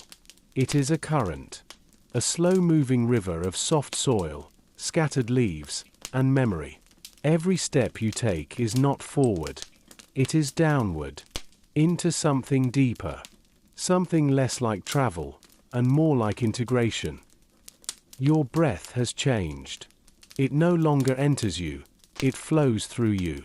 As if your lungs were just another chamber of this place's larger body. The trees inhale. The river exhales. And you balance the pause in between. You begin to sense patterns before they form. The arrival of mist. The tilt of sun. the shape a shadow will take before the cloud has passed. Not because you see the future, but because the future, here, grows the same way the past does, in widening circles. Time no longer moves. It blooms. You come to a lake that is not just water, but mirror. Its surface reflects not only sky and tree, but what is behind you, what is within you. The lake does not distort. It completes. Its edges are rimmed with stones, laid over centuries by creatures that never knew your name, never needed to. Each stone is chosen, not for size, not for shape, but for tone. Tap one, and it sings a low, resonant note. Tap another, and the harmony answers from below. You sit by this lake for many days, not because you are tired, but because sitting, now, is listening. And listening, here, is contribution. At night, the lake glows softly, not with light, but with response. Organisms in the water flicker in resonance with movement. Not random, not reactive. They match the heartbeat of what passes nearby. A large, horned creature kneels to drink. Its breathing slows. The light dims. A bird dips its wing. The lake brightens briefly, then stills. When you touch the water, it pulses, not alarm, not welcome, but acknowledgement. It knows you are here. You do not need to justify that. This world is not transactional. It does not ask what you can give or take. It simply folds you in, the way a tree folds in wind. You do not change it. You are changed as it. Further on, you find a series of ridges shaped by time, layered like the pages of a forgotten book. But there are no words here. There are impressions. Fossilized feathers, nests, long tracks made by clawed feet in ancient mud. You place your hand into one of the tracks. It is larger than your entire body. And still, it holds no threat. Just scale. Just history. Just reminder. You are not the culmination of anything. You are one curve in a spiral that has no center. And now you begin to dream differently. Your dreams are not symbols anymore. They are landscapes. When you sleep, you travel. You wake in a grove you've never seen, but know perfectly. You feel the roots of a tree pass beneath your spine. You taste the salt of a wind from a sea that hasn't existed for thousands of years. Your dreams become navigation. And when you walk by day, you recognize places you've never been. Memory is no longer stored in your mind. It is stored in the rhythm of your feet, in the tilt of your head, in the way your body leans toward the sound of an animal you do not see. You do not know their names. You never will. But you know when they are near. Language has left you, not as a loss, as a release. You now understand without speaking. You now belong without explaining. And when a storm finally comes, not violent, but immense, you do not seek shelter. You walk into it. Because the rain is not intrusion. It is invitation. Each drop that hits your skin is a signal. It carries with it dust from distant ridges, spores from unseen trees, minerals from bones long dissolved. The storm does not cleanse. It blends. By the time it ends, you are soaked not with water, but with awareness. You lie on the wet earth. The clouds part. The stars return. And in that sky, unlit by towers, unmeasured by satellites, you see not constellations, but reflections. You realize, these stars are not above. They are inside. The pattern you saw in the flight of birds, in the whisper of grass, in the spiral of flowers, it repeats here. Above and below, inside and beyond. The sky is not elsewhere. It is through. And as sleep comes again, it brings no dreams. Only stillness. Only breath. Only earth. And you, no longer visitor. You, no longer name. You, no longer story. You, now, the organ of the world. The shape the earth remembers. It has been a long time since you last thought of yourself as a person. Not because you have lost anything, but because the idea of person has grown too small. You have become more than a name, more than a mind.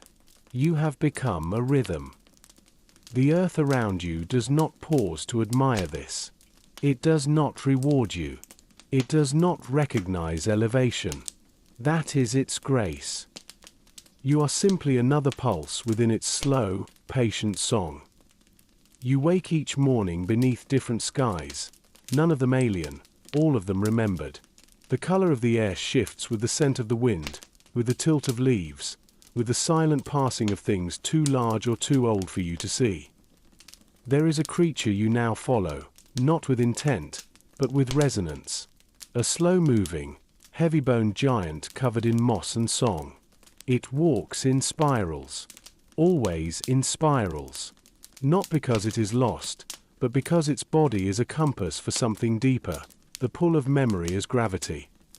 You step where it steps. Sometimes it glances back. Sometimes it does not. Neither moment means more than the other.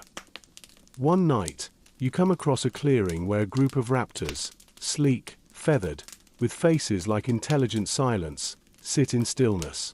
In the center is a fallen tree. Not freshly fallen. A death from long ago. But it is not rotting. It is being kept. One raptor approaches the tree, scrapes it lightly with a claw, steps back. Another follows. They are not performing. They are attending. And the moment is held with such quiet precision that it becomes sacred, not through ceremony, but through care. They leave as slowly as they arrived. You remain. You press your hand to the wood. And for the first time, you understand, not in thought, but in nerve, that this is not grief. This is continuity. The tree was once shelter. Now it is record. Soon it will be ground. And after that, sky. You stay by the tree for many nights. Each evening, a different creature comes. None touch it. All acknowledge it. The tree is not a relic. It is a site of remembering. Like a river bend, like a cave's breath, like the air just before thunder. This world does not write history. It inhabits it. You do not need to leave a mark. Your footsteps are already being carried. One morning, as the light bends low and long, you walk into a field of glass. Not man-made, not broken, but formed over millennia from the press of mineral and wind. Beneath your feet are shapes, not fossils, not tools, but remnants. As if something alive once passed here, and the land chose to crystallize the moment. You kneel. You touch. The glass sings in a frequency only your bones hear. And you understand, wordlessly, that this place remembers you. Not because you are important, but because you were here. You realize then, the earth is not indifferent. It is simply continuous. It keeps all that enters it. Not to preserve, not to glorify, but to grow with. This is your final transformation, not into something else, but into something more entangled. You are no longer a visitor to the story. You are a page of it. And soon, a root. A body made of earth. You no longer count your days. The passing of time is something the earth does without your permission, and you no longer need to measure it. Time is not hours or seasons. Time is the rhythm of return, of breath, of dusk, of the quiet beat beneath your ribs that once felt like yours, but now belongs to something vaster. You are part of the slow exhale of a world that has never needed you, and yet has folded you in. There is no path to follow now, only directionless wandering. Not lost, but distributed. Your shape is here, in this grove of ancient cycads whose leaves open only when certain stars rise. Your breath is here, in the mist that pools in lowland hollows at dawn. Your thought is in the shadows between wing beats of a creature that glides in silence across a canyon, never once touching ground. You are no longer you. You are what the earth remembers of you. You come to a stretch of land where the stone has been worn smooth by centuries of migration. The rock is pale and polished, almost soft. Here, countless beings have passed, not for conquest, not for territory, but for rhythm. They come when the rains fall, when the moon swells, when the air takes on the dry note of change. They do not walk in groups. They do not speak to one another. They pass. And the rock remembers. Each claw, each padded foot, each belly that dragged in sorrow or in hope, its weight is still here. Not fossilized. Held. The stone is not cold. It is full. You place your ear to the surface. You hear breathing. Not sound. Pattern. You stay for days. It does not matter whether you sleep. Waking and dreaming are the same now. Each hour passes not like a ticking, but like a turning. A slow spiral of recurrence that grows closer and wider at once. This is what becoming the world feels like, not a shedding, but an absorbing. You are not disappearing. You are being remembered. Farther still, you enter a grove where sound is forbidden, not by force, but by texture. The moss here is so thick, so layered, it drinks all noise. Your footsteps vanish before they're born. Creatures move around you, none visible, but their pressure alters the wind. A leaf dips. A shadow passes, without cause. You are not alone. You are not observed. You are felt. At the center of this grove is a pool, so still it reflects not the surface, but the layers beneath, sediment, roots, long embedded shells. You do not look into it. You recognize it. This is not a mirror. It is a wound healed into memory. You step into the pool. It is neither cold nor warm. It is equal. Your body responds, not with shock, but with ease. Your cells do not resist. They open. The water does not ripple. It accepts. You are now inside the record. Not as footnote. As tone. Everything you have felt, every pause, every ache of longing that once haunted your chest, the earth now holds as part of its own breathing. There is a point, deep into the night, when you no longer remember what brought you here. You do not miss your world. Not because it was bad. Not because this is better. But because it is no longer separate. You were not meant to witness. You were meant to complete. The creatures who pass you now do not glance. They do not sniff. They do not fear. They move beside you as if you were tree, stone, weather. And you are. You have stopped asking questions. Not because they are answered. Because they are dissolved. You sit at the base of a massive fern, the size of a small building. Its fronds curl and uncurl in time with tides of scent. It feeds not on soil alone, but on pattern. Creatures leave offerings beneath it. Shards of bone. Mounds of lichen. Feathers tied with vine. The fern leans to them. Absorbs them. It is not a god. It is not a shrine. It is a point of convergence. Each place in this world has one. And now, so do you. You do not build anything. You do not draw or write or stack stones. But the wind knows where you slept. The moss has registered your weight. The soil beneath your nail beds carries the chemical memory of the air you exhaled. You are now somewhere. And that somewhere will remember. You are no longer a person. You are an event. A leaf falls beside you. A distant call hums low on the horizon. And the earth turns, not because it must, but because the turning is the story. You are now folded into that story. You are not the chapter. You are the shape of the breath between two sentences. Where the memory sleeps. You move now with a kind of gravity that belongs not to your bones but to your belonging. Your feet no longer disturb the earth. They join it. Each step presses into soil with the weight of centuries. Not from force, but from form.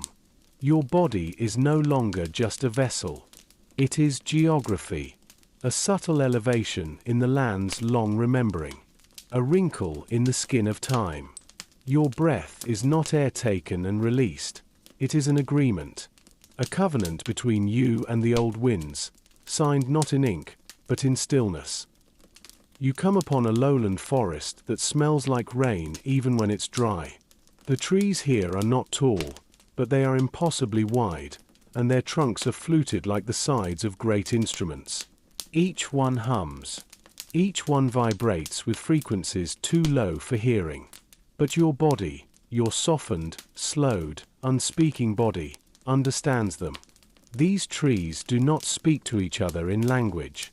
They speak in temperature, in mineral, in the resistance of bark to claw. And when something dies here, the roots absorb not just its substance, but its choices. The forest is a library of decisions.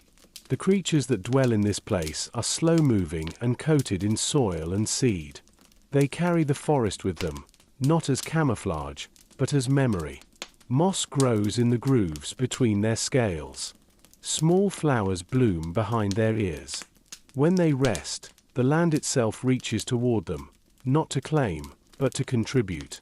You watch one such being sleep beneath a bough, and over hours, you witness the forest reshaping around its breath. Leaves curl inward. Roots adjust their hold. And when the creature rises again, the place where it lay has changed. Not a footprint. A joining. You move deeper. You reach a cavern half submerged in mist, its mouth framed by rocks that shine faintly, as though they stored dusk itself. Within, the air is thick with spores, soft, golden, floating like thoughts that never needed to become words. You breathe them. Not deeply. Just enough. And suddenly, the weight of your name, whatever it once was, feels utterly foreign. You sit. Not because you are tired. Because stillness here is how one participates. The fungi above you do not pulse or glow. They listen. They absorb the echo of your presence and metabolize it into light. This is not symbiosis. This is communion. You begin to sense how wide the Earth's mind is. It does not think in points. It thinks in arcs. The arc of migration. The arc of rainfall. The arc of your back when you lean into a tree's chest and hear the deep wet silence of roots miles long. It is not intelligence in the way we describe it. It is intelligence without need. Without scarcity. Without edges. Every creature here carries a piece of it. Not like a puzzle. Like a field carries wind. Night comes again, but you do not sleep. You drift into a waking where time becomes depth. The stars above you are not fixed points. They are stories returning to the surface after a long descent into the soil of memory. You remember one. Then another. And then, without warning, you remember nothing. And in that moment, you are free. You are not history. You are not even the alternate history. You are what this world would dream about if it slept. You are the possibility of softness that lingers in all things long after they have hardened. You are a pattern worn into a hillside. You are a curve in the river that wasn't always there, but now feels like it must have always been. You are the pause between the flight of two gliders whose wings barely brush, and whose path crosses just once in a century. You are presence. And finally, after all the walking, all the watching, all the becoming, you lie down. Not to rest, not to disappear, but to give your weight to the land. Your final offering is not your story. It is your density, your pressure on the world's slow breath. You will not be remembered by name. You will be remembered by shape. The shape the soil will keep. The shape the wind will wrap around. The shape the earth will carry forward endlessly, not as history, not as symbol, but as the most sacred thing of all in this world. A memory with no need for explanation. To be held without form. You are past all sense of destination now. There is no arrival ahead of you, no memory behind you, only the long, slow continuation of presence. The forest you move through now, if you can even call it moving, is not a place, but a process. Trees do not rise here. They unfold. They uncoil from the damp ground with a deliberateness that makes you feel rushed simply for blinking. Their limbs do not stretch toward light. They become it, absorbing the quality of day like breath, changing color and thickness not to survive, but to harmonize. Nothing here fights. Nothing here competes. Growth is not conquest. It is consent. To live is to adapt into complexity without dominance. To breathe is to compose. The creatures that walk among these trees are not only unknown to your past, they are uninterested in your knowing. They do not react to your presence because you no longer present a disruption. You are not something they must process or assess. You are soil that walks, water that observes. They pass beside you with eyes that have never needed fear, with skin patterned by eons of light filtered through canopy. They carry ecosystems in the folds of their bodies. Their feathers pulse with humidity. Their talons curl not to grasp, but to read the temperature of the roots they rest upon. You see one creature, large, quadrupedal, with eyes like stone tide pools, kneel beside a mound of dead leaves. It does not eat. It does not burrow. It simply rests. Hours pass. The mound shifts. Tiny life emerges, beetles, spores, threads of fungal matter, and the creature rises again, its role fulfilled without action.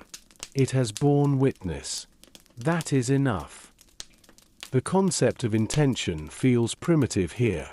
Nothing intends anything. Everything participates.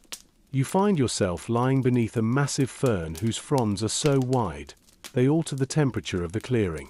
Beneath them, the wind moves differently. Softer. Spherical. The air folds, circles back, rises again. The light does not simply shine, it lingers, suspended in droplets, caught in the curve of leaf and mist. You feel the sunlight not on your skin, but inside your lungs. You are being breathed by the forest now. Your autonomy dissolves into circulation.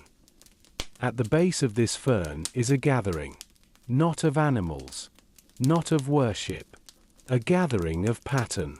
Rocks placed by claw, seeds sorted by weight, bones balanced on roots. There is no signature, but there is authorship. This is not random. This is memory arranged without ego. You sit beside it, not to learn, not to decipher, but to match. You remove a pebble from your satchel, one you carried, unknowingly, since the beginning of your walk, and place it among the others. It fits. Not because it was meant to. Because you were. At dusk, you cross a field of sound. The grasses here emit frequencies too low for hearing, but your bones ache in a rhythmic hum. The pattern shifts with your pace. Slower, slower still, until finally, you stop. And in that stillness, the vibration aligns with your pulse. You are now a chord in the body of the earth. You are no longer separate. You are no longer even aware. You are resonating. Sleep comes, not as an end, but as a threshold. You do not dream. You remember things that never happened to you. A migration of massive spined herbivores moving through fog. The glint of starlight on the back of a wet scale. The feeling of egg warmth in a nest made of woven roots. These are not visions.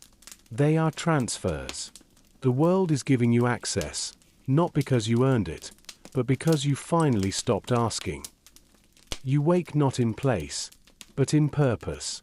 The trees have shifted around you. The wind has changed its syllables. And there, in the clearing, is a single stone. Perfectly spherical. Too smooth to be natural, yet untouched by tools. It is warm. You place your hand on it. It does not vibrate. It responds. Not with energy, with recognition. The stone does not know who you were. It knows what you've become. There is no need to move anymore. You have found no temple, no tower, no crown. You have found what cannot be named. The earth has not revealed a secret. It has given you shape. And now, as the long grass is close behind you, as the stars blink like ancient thoughts returning from beneath the soil, you realize. You are no longer walking through this world. You are this world walking through itself. And every footstep from now on is not passage. It is prayer. There is no longer a you to speak of, not in the way you once meant it. You have dissolved into patterns so wide they cannot be named. The skin that once wrapped your identity now folds into bark and shell. Your voice, if it exists, is a low vibration under the feet of moss-covered creatures who do not know language, but who know tone. You do not speak. You persist. The forest does not distinguish between alive and not alive. Its awareness flows without interruption from the core of a rock to the edge of a feather. Trees speak with decay, and bones listen with stillness. A fallen frond is not an ending. It is redistribution. And in that cycle, you have become both echo and silence. Beneath you, the soil remembers every weight you once placed upon it. Your footprints have become corridors for roots. The air that once filled your lungs now stirs spores into the mouths of sleeping caverns. There is no body anymore. There is only impression. You have become a gradient, between warmth and shadow, between dusk and the echo of dusk. At the edge of a great basin, where land folds itself into land, and time is stored in the sediment of thought, there is a creature with skin like worn leather and eyes like wet stone. It does not graze. It does not hunt. It wanders. Not for food. For remembrance. Its route is the same as it was 100 generations ago.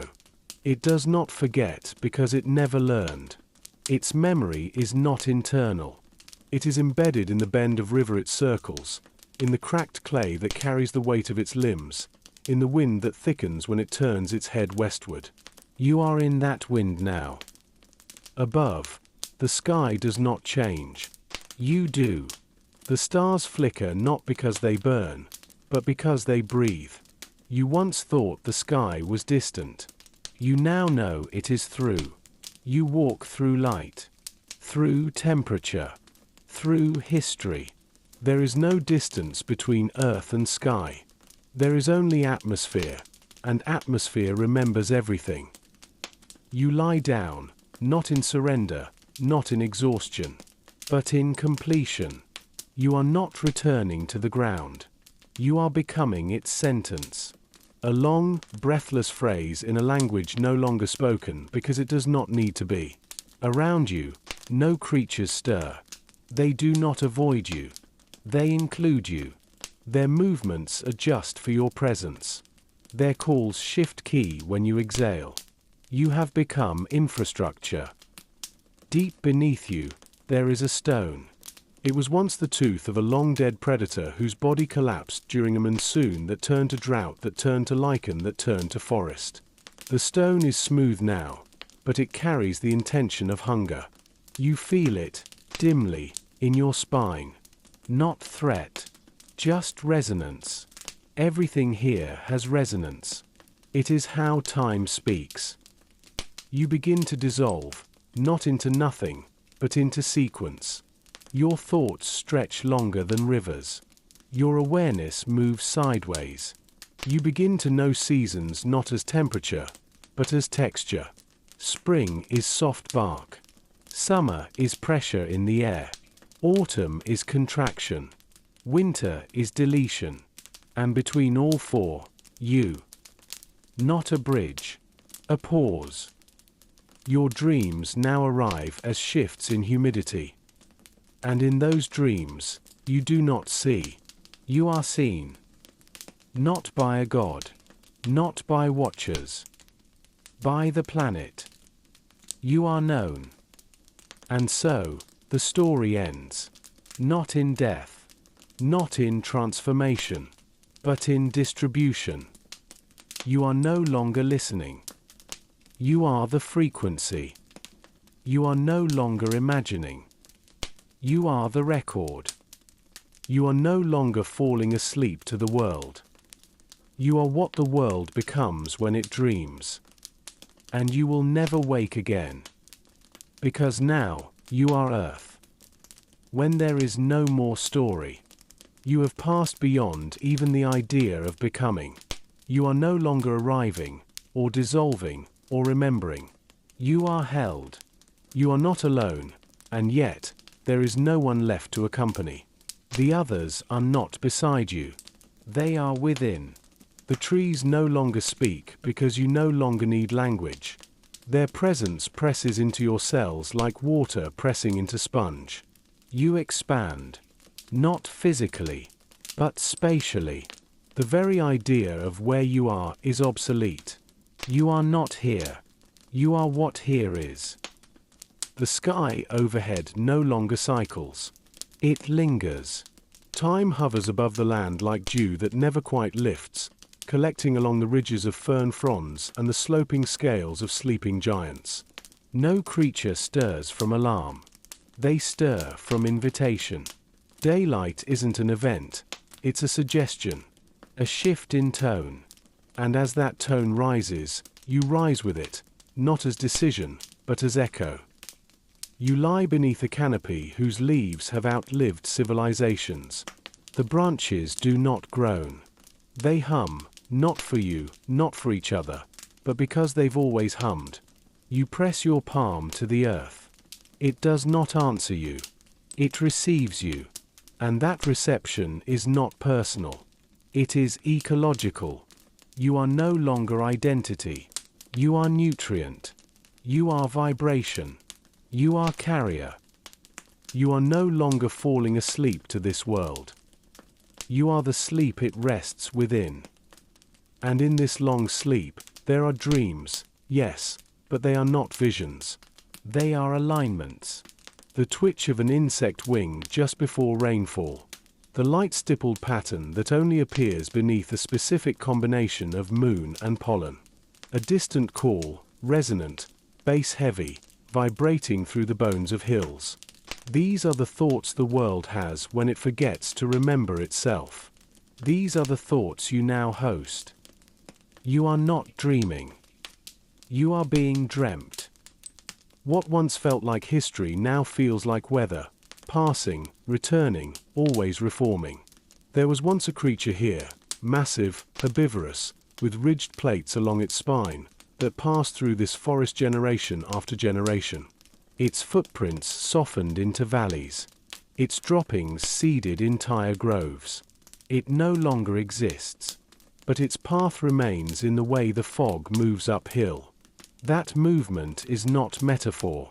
It is inherited gesture. You breathe, and that gesture lives in you. There are no predators now. Not because danger is gone, but because dominance was never evolution's final thought. Every creature here is adapted not to power, but to awareness. They are tuned. You are tuned. And that tuning isn't survival. It's harmony. You are part of the world's inner chorus, the song it sings not out loud, but inward. When the volcano beneath the ocean mutters. When a glacier releases its breath.